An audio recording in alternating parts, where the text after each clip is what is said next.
A grand piano waits silent in an ivory drawing room. A woman in a server's uniform hesitates before its keys.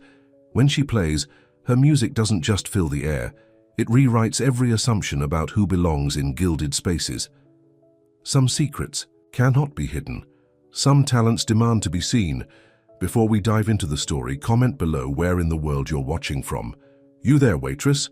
The voice cut through the hum of conversation like broken glass. 28-year-old Gustavo Lacerda, heir to the Lacerda textile empire, stood wineglass in hand watching Clara adjust the placement of dessert forks. "I think we need entertainment. Care to try your hand at the piano?" Snickers rippled through his circle of São Paulo elite. Clara's face turned scarlet. She stammered, "Sir, I'm just 500 reais if you can play something halfway decent. More if you can manage a simple melody without embarrassing yourself." Gustavo's eyes glittered with cruel amusement. "Or are you worried you'll chip the keys with those work-calloused hands?"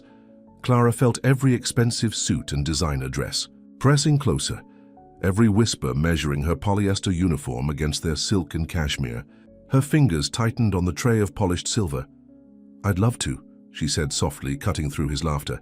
"But I warn you, my playing might exceed your expectations." Gustavo scoffed. "Then by all means, grace us with your untutored attempts." The Steinway gleamed in the center of the opulent room, a beast of tradition and precise beauty. Clara set down her tray and approached it with measured steps. Her spine straightened despite her trembling hands. "What shall I play?" she asked, fingers hovering above the keys. "Something simple."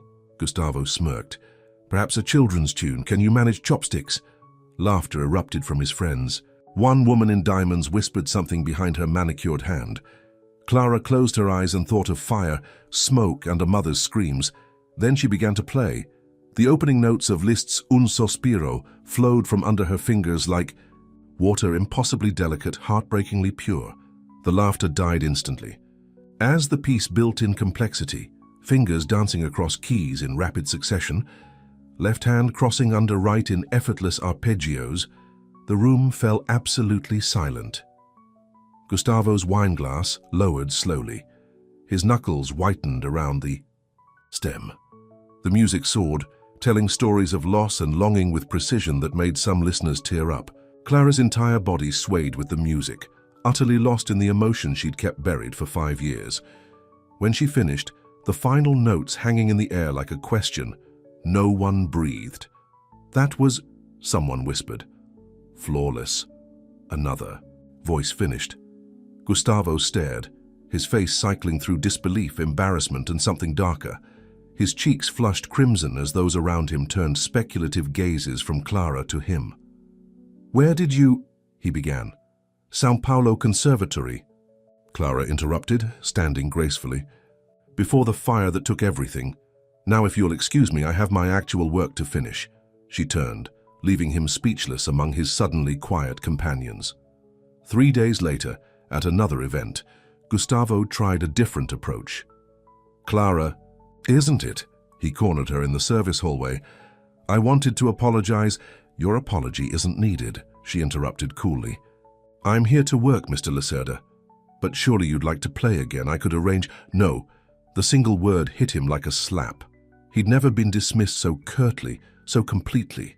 "At least let me explain." "Explain what? That humiliating waitstaff amuses you? That you think throwing money solves your cruelty?" She stepped closer, eyes flashing. "Some of us have real problems, real pain. We don't need your games." Gustavo flinched. "I said something to upset you?" "Everything you say upsets someone," Clara replied quietly. "The difference is some people matter to you, some don't."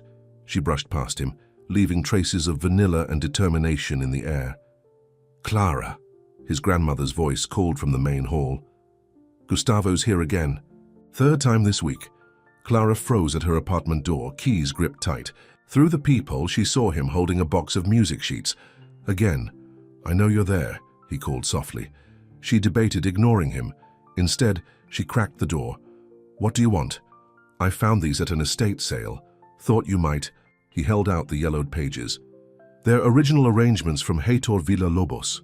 I remembered you mentioned—" "You shouldn't remember anything about me." but her eyes lingered on the sheets, hunger evident despite her resistance. "Your brother likes Beethoven," he said suddenly. "I heard him humming Symphony No. 9 when you visited the school last week." Clara's grip on the doorknob tightened. "How do you—" "I volunteer at the Special Education Center. Anonymously. I watch you with Daniel sometimes." Gustavo ran a hand through his hair. "He has good taste." For the first time, Clara truly looked at him. Dark shadows under his eyes, wrinkled shirt. None of the polished cruelty from before. "Why are you really here?" "Because that night at the piano you made me remember how it feels to hear something real. I haven't felt that since..." "Since what?" "Since my mother left when I was 12. Since I learned that showing emotion meant showing weakness." Clara studied him for a long moment. Finally, she reached for the music sheets. "These are valuable. They belong with someone who understands them." The door opened wider. "1 hour. But if you say anything cruel to Daniel, I won't." Inside her modest apartment, Gustavo saw a life rebuilt from ashes. Photos of a family that once was. A battered practice keyboard. Medical bills organized with desperate precision. Daniel emerged from his room, saw Gustavo, and immediately began conducting an invisible orchestra. "He's playing the Ode to Joy," Clara translated softly. "He doesn't speak much, but music—" "I know," Gustavo said. To her surprise, he began humming the melody. Daniel's eyes widened. Then he grinned and continued his enthusiastic conducting. Over. Coffee, words spilled between them. Gustavo confessed how his father demanded perfection, how admitting weakness invited scorn. Clara spoke of the night the fire ate everything, her parents, their piano, her future. "I thought if I made myself small enough, quiet enough, pain wouldn't find me again," she admitted.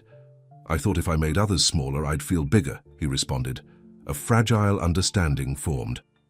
The following months brought changes. Gustavo started meeting Clara after her shifts, offering rides when public transport delayed. He learned sign language to communicate better with Daniel. Clara caught him leaving anonymous donations at the Special Education Center. At a charity concert 6 months later, Clara agreed to perform. As she prepared backstage, Gustavo appeared. "I have something for you." He handed her sheet music. "What is this?" "Something I've been working on.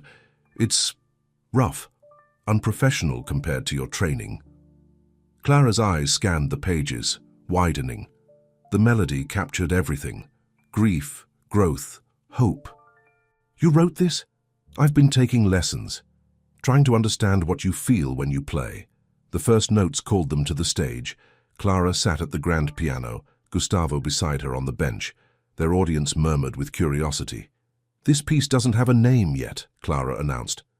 "But it's about discovering that sometimes the people we think we know least might understand us most." The music began. 2 sets of hands finding harmony, each note a conversation, an apology, a promise. The composition built from tentative to triumphant, weaving their separate traumas into something beautiful. As the final measures approached, Gustavo played a question. Clara answered with acceptance. The last chord rang out, sustained by the pedal, filling the concert hall with possibility. In the silence that followed, Gustavo turned to Clara. "I can't promise I'll always get it right, but I want to try, every day." Clara's response was to place her hands over his on the keys.